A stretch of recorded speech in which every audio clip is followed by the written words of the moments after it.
اور جب جاہل لوگ ان سے الجھتے ہیں، مخاطب ہوتے ہیں، بحثم بیسا کرنا چاہتے ہیں، وہ کہتے ہیں بھائی سلام،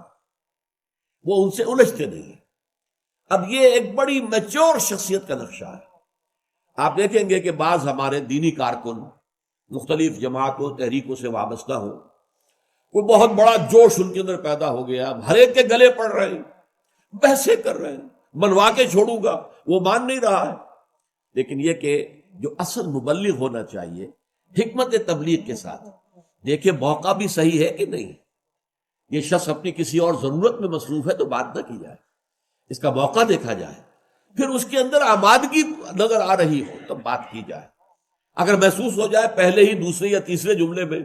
کہ اکھڑ آدمی ہے، ماننے والا نہیں ہے، دلیل کو قبول کرنے والا نہیں ہے،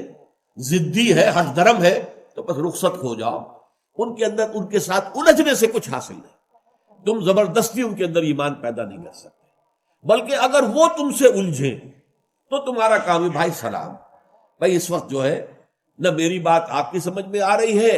اور نہ ہی آپ کی بات میری سمجھ میں آ رہی ہے، تو چلیے پھر کبھی بات کریں گے۔ لیکن یہ علیحدگی جو ہے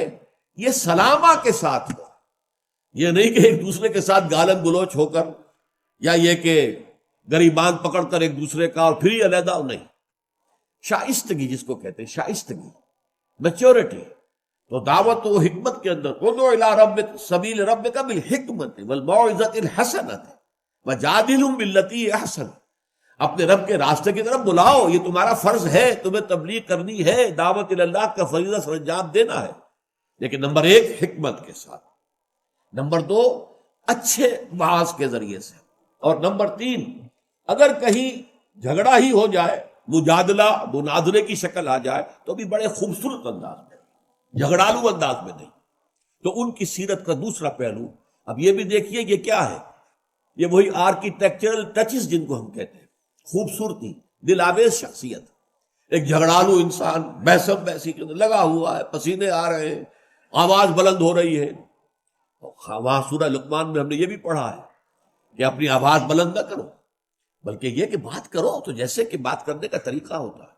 اور جب اندازہ ہو جائے یہ ماننے والا نہیں ہے، یہ موڈ میں ہی نہیں ہے، غور ہی نہیں کر رہا ہے، تو خام خواہ اس کے ساتھ الجھے رہنے کا کچھ حاصل۔